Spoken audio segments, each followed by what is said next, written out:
딱딱한 법의 속살. 심쿵하게 파헤쳐드립니다. 본격 법조예능 불타는 감자. 감자가 센 것 같은데. 감자. 불타는 감자. 아나운서 하셨다면서요. 아니요, 뭘 아나운서를 사람들이 오해하잖아요. 아나운서 안 했답니다. 네, 아니에요. 네. 저희 이번 시간에는 그 희대의 사기꾼 조이팔 사건하고 굉장히 안타까운 사건인데 용인 캣맘 사건. 고양이에게 밥 주시다가 하늘에서 떨어진 벽돌을 맞고 돌아가셨죠. 먼저 조이팔 사건부터 해보죠. 네. 이 조이팔이 갑자기 또 요즘 최근에 그렇죠. 언급이 되고 있어요. 뭐 때문에 그런 거죠?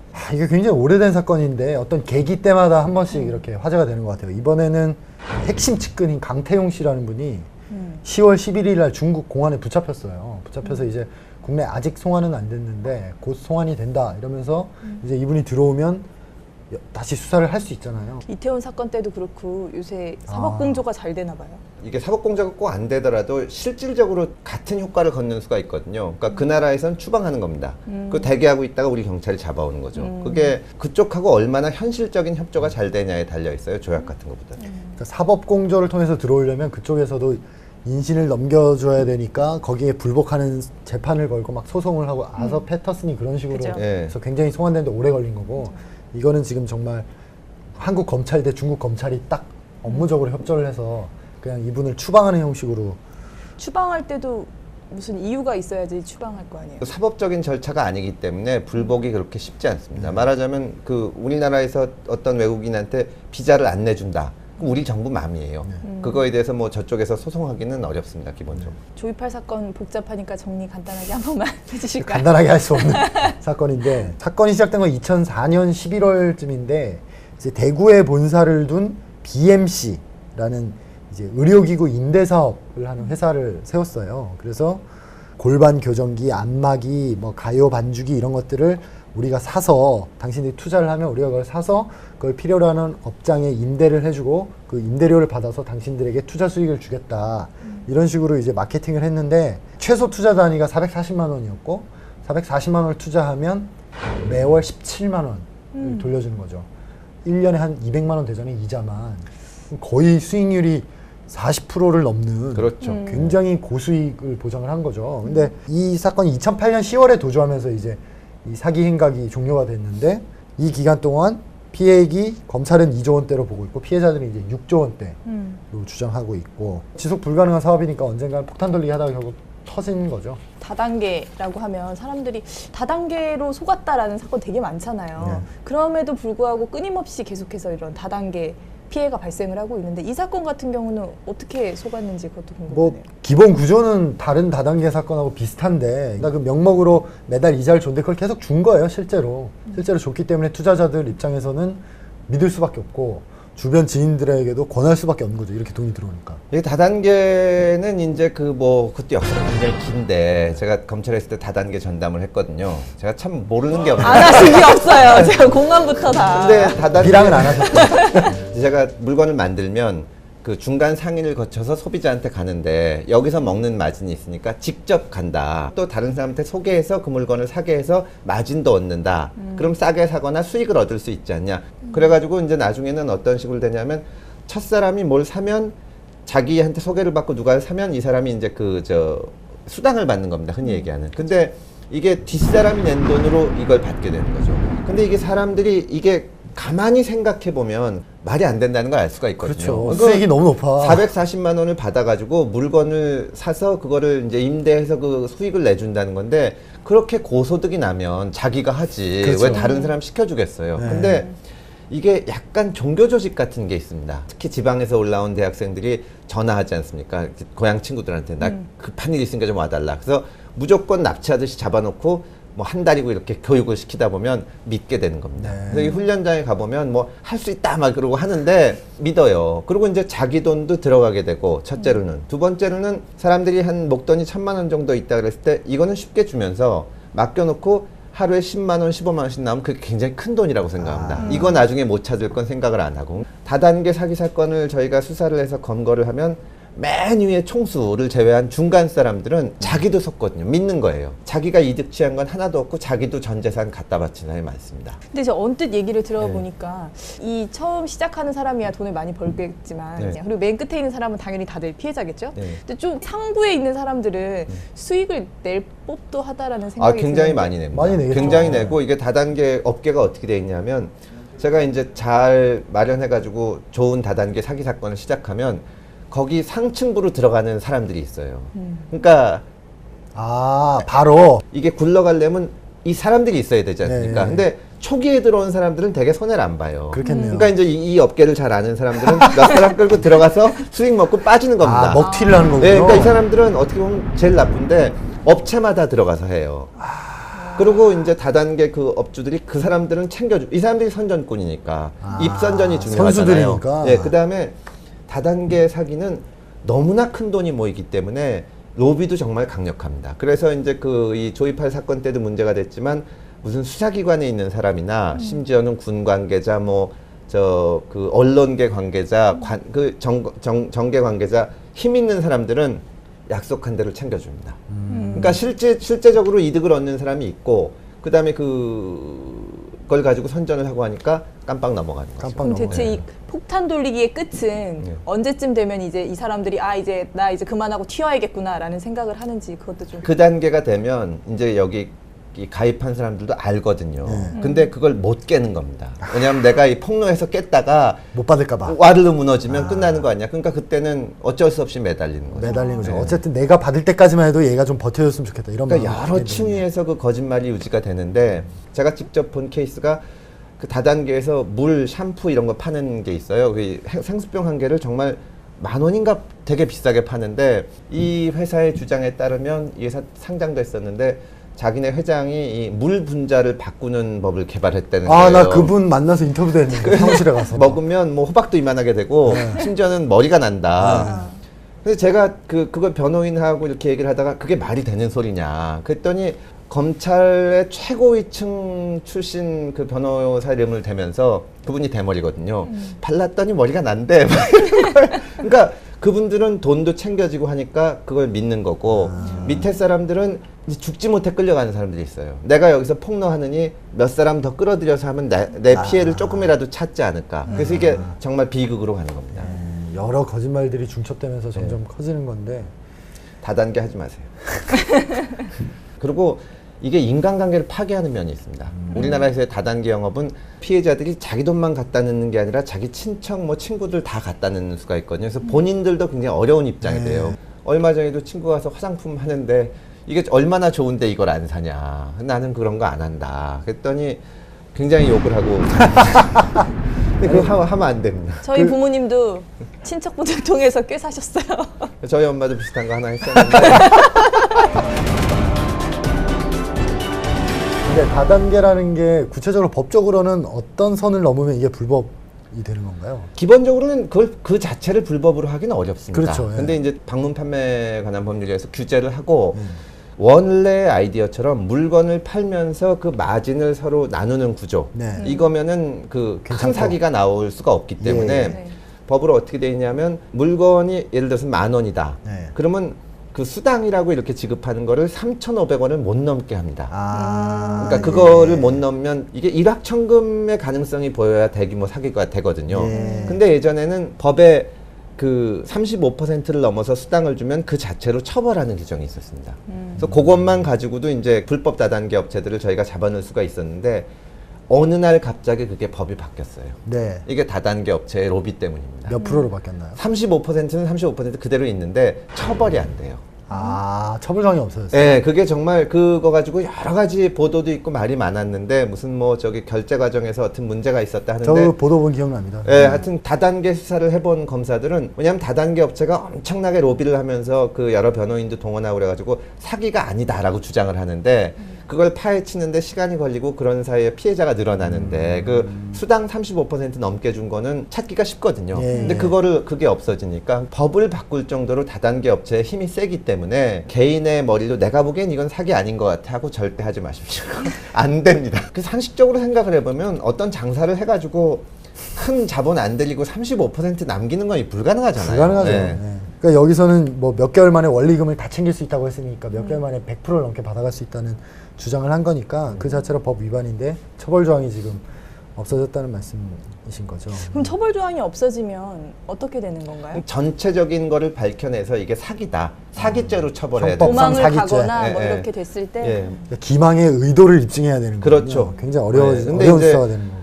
정말 그 말도 안 되는 논리를 다 동원해가지고 정말 힘들게 합니다. 하여튼 그래서 조이팔은 다 싸가지고 도망을 간 거잖아요. 예, 도망을 갔죠. 이 네. 도망 과정도 기본적으로 해경이 알았죠. 예, 해경이 알았고 해경이 보기에 따라서 해경의 보호를 받으며 중국으로 밀항했다. 그렇게도 해석할 여지가 있을 정도로 굉장히 이상하게 그러니까 해경의 주장은 이 밀항한다는 정보를 받았는데 밀항을 하는 게 아니라 공해상에서 중국 어선을 만나서 마약을 들여오는 걸로 알고 네. 그걸 들여오는 거를 잡으려고 잡았다. 했는데 네. 거기서 나갔는지 몰랐다. 네. 그런 주장을 한 겁니다. 공교로운 게 이게 2012년에 수사가 다시 시작됐어요. 이 공범이 자수하고 또 공범 중에 한 명이 공안에 체포되고 이러면서 이제 재수사 기운이 일었는데 조이팔 씨는 사망한 것으로 확인됐다고 경찰이 딱 발표를 해버리죠. 그 발표를 주도한 자가 박관천 경장입니다. 그 정윤회 문건에 등장했던 네. 뭐가 좀 경찰이 그때 주로 근거로 삼았던 거는 조이팔 씨가 관에 누워 있는 조이팔 씨 동영상이에요. 그 동영상에는 조이팔 씨 얼굴이 나오고 근데 뭐 죽음을 둘러싸고는 굉장히 많은 의혹들이 보도가 되고 있고 뭐 조이팔 씨가 그리고 이제 화장을 예. 했죠. 그래가지고 DNA로 확인이 안 되는. 화장을 하고 나면 DNA가 안 나온다. 예, 고열에 이거 하기 때문에 확인이 안 됩니다. 중요한 거는 이제 조이팔 씨가 사실 살았는지 죽었는지는 여러 사람의 의견이 엇갈리잖아요. 예. 검찰 쪽에서 이 수사를 꽤 오래 전담하셨던 분은 살아있다고 확신하시더라고요. 문제는 이제 만약에 살아있을 경우에 혹은 만약에 죽은 게 밝혀졌을 경우에 또 조이팔이 갖고 있던 이 자금, 돈이 어디로 갔나 하는 것을 수사하는 과정인데 이게 제대로 수사가 될지가 솔직히 말하면 제가 좀 잘 모르겠습니다. 그러니까 너무 규모가 엄청나고 옛날에 이런 비슷한 사건이 뭐 제이유 사건이 있었고 또 뭐 다단계 사건들이 있는데 정말 우리가 상상하기 어려운 정도로 사회적으로 성공하고 힘도 있는 사람들이 이 방어를 해요. 그 참 이해하기가 어려운데 그 정도로 이 다단계 업체가 로비를 열심히 합니다. 그러니까 왜냐하면 그 검사한테 돈을 주고 사건을 무마하든지 도움을 얻는다는 게 그냥 돈만 갖다 준다고 되는 게 아니거든요. 이게 커넥션이 있어서 믿을만 하니까 또 받게 되는 건데 약간 이런 다단계를 설계하고 운영하는 어떤 전문가 그룹 그걸 전문가로 표현하기 그렇지만 선수 그룹 있죠. 선수 네, 그룹들이 네. 붙어서 네.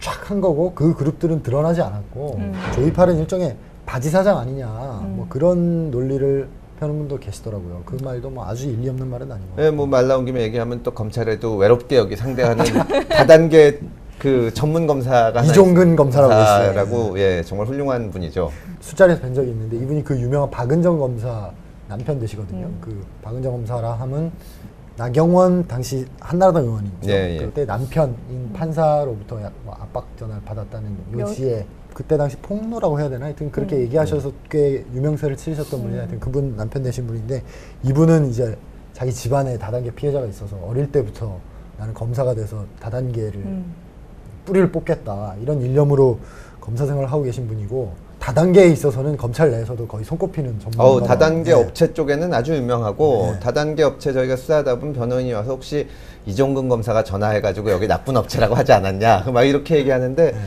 사실 다단계가 워낙 큰 피해를 주기 때문에 이렇게 좀 강력하게 나서는 사람이 필요하고 네. 정말 훌륭한 일을 한다고 생각합니다. 그래서 이분은 나름대로 다단계 조사하는 자기만의 노하우도 다 갖고 계시더라고요. 그게 워낙 사람들이 많고 사람들마다의 위치가 다 다르잖아요. 다단계가. 그렇죠. 이 사람 어디서 끊으면은 피해자가 되기도 하고 네. 가해자가 되기도 하고 이러니까 수사하기 되게 힘든데 그래서 그분은 이렇게 쫙쫙 열로 맞춰가지고 그 피해자들을 역할에 따라서 등급에 따라서 쫙 앉힌 다음에 첫째 줄 딱 이렇게 세워가지고 지수 딱 받고 뒤로 딱 돌리고 다시 둘째 줄 일으키고 이런 식으로 자기 나름대로 굉장히 많은 사람을 빠르게 효율적으로 수사하는 굉장히 한편의 연극을 보는 것 같아요. 옆에서 보는 분들이. 검찰 수사가 어느 방향으로 가게 되는 거죠?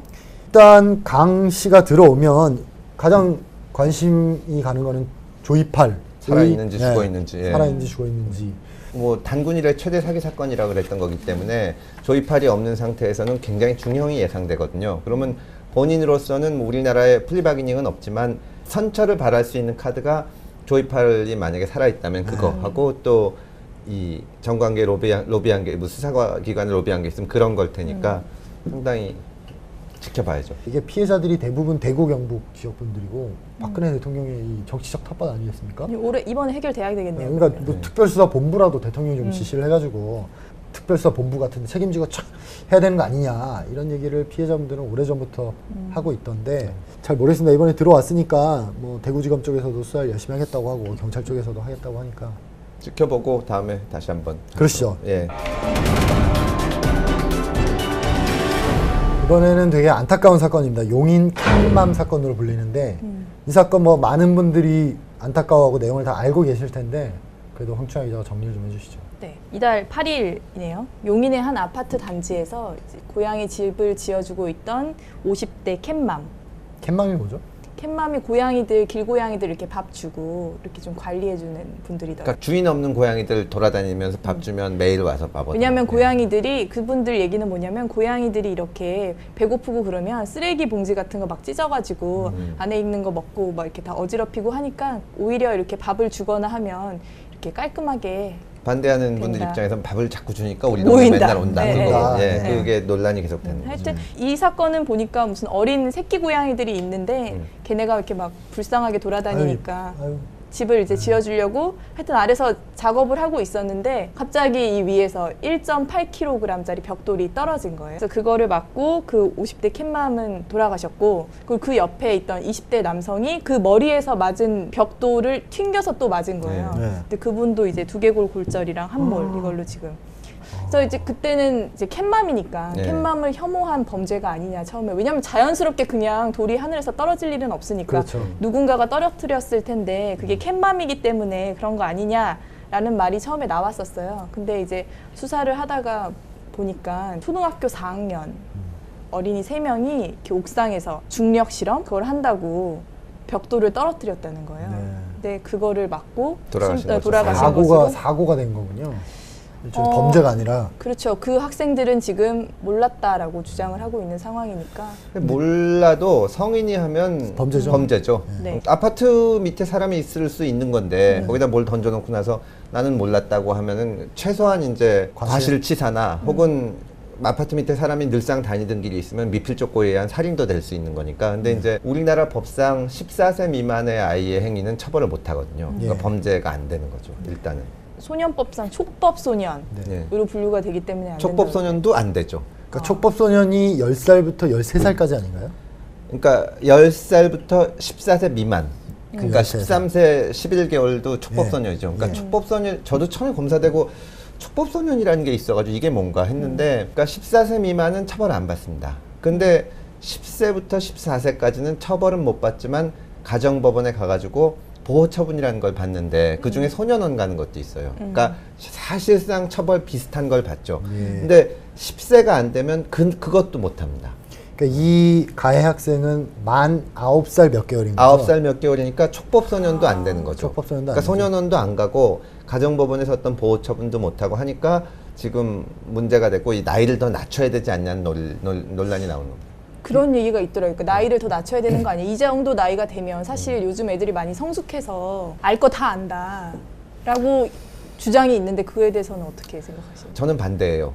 왜냐하면 우리가 이게 원래 12세였는데 10세를 낮춘 겁니다. 그리고 이 거의 선진국 중에 우리가 알만한 나이는 지금 10세로 돼 있습니다. 문제는 이게 뭐 가해자는 애라고 쳐도 피해자 입장에서 보면은 이게 많은 있을 수 없는 날벼락이죠. 많은 하늘의 날벼락인데 그렇게 낮춰가지고 이런 일을 예방하거나 줄일 수 있는 게 아니거든요. 우리 입장에서는 9살짜리가 돌 던졌지만 워낙 잘못했으니까 그 촉법소년으로라도 어떻게 소년원에라도 보내니까 우리 마음은 편하지만 현실적으로 그 오히려 걔들이 더 나중에 피해자를 만들 수도 있는 그렇겠네요. 거고. 예. 네. 옥상이란 공간은 사실 화재 같은 것 때문에라도 당연히 누구나 갈 수 있어야 되는 공간이잖아요. 네, 근데 벽돌 같은 게 거기 이렇게 방치돼 있고 그런 거에 대해서 어른들한테 어떤 책임을 물을 방법은 없을까요? 그렇다고 해서 벽돌을 그러니까 아무것도 못 갖다 놓게 할 수는 없는 게 어른들은 거기서 뭐 정원이라도 만들 수도 있는 거고 그 시설을 만들어 놨다 그래서 무조건 책임을 물기는 어렵고 다만 9살이라고 하더라도 사실 이 정도 사리분별은 해야 되잖아요. 그렇죠. 네, 그러니까 이제 부모한테 책임을 지게 하는데 부모한테 죄를 물을 수는 없으니까 손해배상 책임을 물리는 거죠. 민사적으로. 예. 거죠. 어느 정도 금전적으로 보상은 받을 수 있겠네요. 금전적으로 보상을 받죠. 이게 피해자한테 어느 마음에 와닿지는 않겠지만 이 금전적 보상의 그 금액을 결정하는 데 있어서 미필적 고의 그 예. 부분 얘기가 나오더라고요.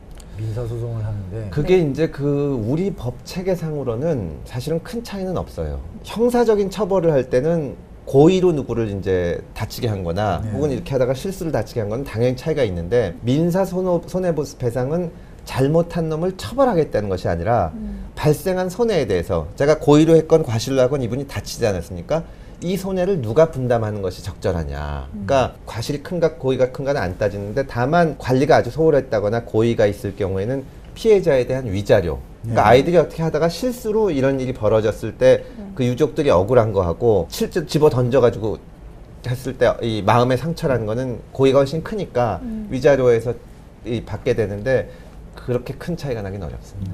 이 사건에서 어쨌든 그 민사법정에서도 예. 약간의 고의를 가진 채로 이제 손해를 끼친 거냐 이런 예. 부분을 판사가 판단은 판단하죠. 하겠네요. 예, 예. 그럼 이번 사건은 촉법소년은 아니지만 촉법소년이라는 거를 말이 나온 김에 조금 알아보면 좋겠는데요. 네. 이 한자어로 어떻게 되는 거예요? 법에 저촉됐다 이런 건 다을촉. 그러니까 저도 검색해봤어요. 좀 뭔지. 굉장히 기술 테크니컬하게 법을 넘어선 건 아니고 닿다 이거. 뭐 교도소도 교도하겠다는 거잖아요. 이름 자체는. 근데 네. 교도소 들어가서 교도되는 경우는 진짜 없거든요. 그렇죠. 제가 검사 생활하면서 이제 가장 기억에 남거나 후회되는 사건이 뭐냐고 물어보면 생각나는 것들이 애들 사건이에요. 진짜 참 어떻게 안 되는데 이걸 이제 이 기록에 안 남기고 하기 위해서 만든 제도죠. 기록이 안 남습니까? 그러니까 사회생활하는데 전혀 지장이 지장이 없대요. 없도록. 네. 설명 좀 해주세요. 촉법소년이 위법행위를 그럼 이거는 촉법소년이 촉법행위를 했다고 얘기하는 거예요? 그렇죠. 촉법행위를 하는 거죠. 참 말이 좀 촐싹맞네요. 하여튼 촉법행위를 하면 어떻게 되는지 좀 설명해 주세요. 저보다 더 잘하실 것 같아요. 기본은 아니 주로 그냥 가정법원에서 소년부로 배당이 돼요. 그리고는 그때 이제 어떻게 될지 뭐 재판이라고 해야 되나요? 재판이라고 재판이라기보다 어떤 이 소년부에서 절차가 있죠. 그래서 이제 처분이 있습니다. 가장 가벼운 게 집에 보내주는 거, 가장 무거운 게 소년원에 가는 거. 이 촉법소년 나이 낮추지 말자는 이유 중에 하나가 뭐냐면 얘네들이 큰 죄를 저질렀어도 집에서 부모가 좀 봐줄 수가 있으면은 집으로 돌려보냅니다. 근데 이제 소년원 간 애를 보면 본드 불다가 한 번 걸리고 두 번 걸리고 세 번 걸리면 소년원 가거든요. 그런 것들이 참 안타깝죠. 네. 자, 언제나 기다려지는 시청자 사연 시간입니다. 언제부터인지 금요일만 되면 맥주와 감튀, 프렌치 후라이가 생각나요. 왜 그런지 모르겠지만 이게 다 불타는 감자 때문이에요. 너무 아나운서 같아. 제가 궁금한 건 얼마 전 KT 장성우 씨 사건을 보게 됐는데요. 전 여자친구와 둘 사이에 나눴던 카톡 내용을 캡처해 SNS에 올려서 많은 논란이 됐습니다. 거기에 언급된 치어리더분이 명예훼손으로 고소를 했더라고요. 되게 유명한 치어리더분이세요, 이분. 네. 치어리더계의 넘버원. 그렇죠. 이것까지 얘기하면 안 저도 되나요? 아주 존경합니다. 제가 좋아하는 야구팀의 치어리더예요. 그 야구팀은 꼴찌만 하죠. 꼴찌한 적은 요즘 없거든요.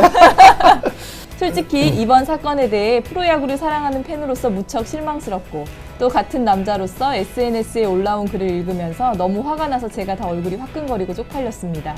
그러면서도 한편으로는 궁금한 게 법적으로 보면 장성우 씨의 경우 일부러 유출시킨 것도 아닌 연인 간의 지극히 사적인 대화를 한 것인데 이런 것도 처벌을 받을 수 있는 건가요? 이제 집사람에게도 말조심을 해야 하는 건가요? 이름 뭐 얘기하죠. 박기량 박기량, 씨가 네. 이 장성우 씨와 장성우 씨의 전 여자친구 둘 다 고소를 했죠. 아. 네, 둘 다 고소를 했는데 네. 그 부분을 여쭙는 것 같아요.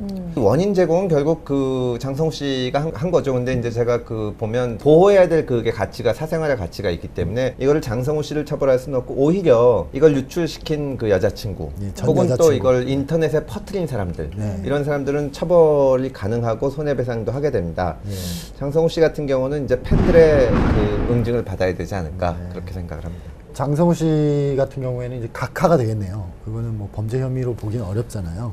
그래도 이제 그 기본적으로 이 명예훼손죄가 성립이 되려면 공연성이라는 게 있어야 됩니다. 공연성이라는 것은 불특정 다수한테 얘기를 해야 돼요. 예를 들어서 한겨레 신문 직원들을 다 모아놓고 얘기를 하고 이건 특정 다수라서 안 된다고 할 수는 없거든요. 예, 그래서 예. 우리 판례가 뭐가 있냐면 전파성의 원리라는 게 있습니다. 한 명한테 얘기를 해도 예를 들어서 기자한테 얘기할 때는 이 사람이 보도하거나 퍼질 수 있다는 걸 알잖아요. 그러니까 이 여자친구한테 얘기할 때 정황이 어땠냐 하는 거를 이제 좀 그 봐야 조사를 되는군요. 봐야 되는데 제가 봐서는 상식적으로 봐서는 퍼뜨리려고 한 건 아닌데 워낙 파장이 크고 피해가 크기 때문에 단순 각하보다는 조사를 하지 않을까 수사기관에서 그렇게 보입니다. 그러니까 공연성이라는 범위 안에 전파성도 포함되어 있는데 그렇죠. 예. 전파성 여부를 따져보기 위한 수사, 조사 정도는 할 수도 있겠다. 그렇죠. 뭐 이 여자친구가 뭐 그렇게 믿을 수 있는 사이, 서로 이렇게 신뢰가 있는 관계도 아니고 네. 얘기하는 것마다 전부 SNS에 올리는 걸 뻔히 알면서 이 한번 당해봐라 하면서 올린 거라면 그건 명백히 명예훼손이 되니까요.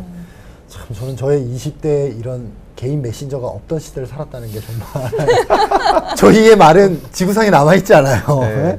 전화 통화로 하고 뭐 문자로 하고 이랬기 때문에 근데 문자도 저희 시절에 있었지만 그때는 문자가 화면 캡처 기능이 없었잖아요. 근데 지금은 개인 메신저가 다 화면 캡처가 되니까 뭐 어디 뭐가 있을지 알 수 네, 알 수가 네. 없어요. 그러니까 중요한 얘기는 유선 전화로 하면 또 녹음할 수가 있으니까 만나서 필담하고 찢어버리는 참 무서운 세상입니다. 무서운 세상입니다. 예. 네. 지난해에 저희 돌발 퀴즈가 나갔었죠. 예. 그렇죠. 예. 아서 패터슨이 국내 송환되는 장면에서 세월호 관련 자막이. 하여튼 선착순 4분께는 저희가 약속드린 선물을 보내드리도록 하겠습니다.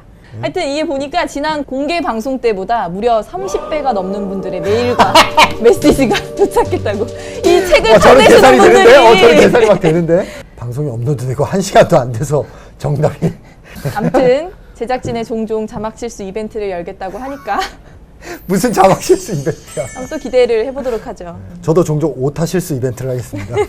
제 기사에서 오타를 보시더라도 너그럽게 이해해 주시고. 네, 앞으로도 프로그램이나 법과 관련해서 궁금하신 내용이 있으시면 저희 페이스북 계정과 아래 나가는 메일로 제보 부탁드립니다. 저희는 다음 주에 더 뜨거운 법 이야기로 찾아뵙도록 하겠습니다. 감사합니다.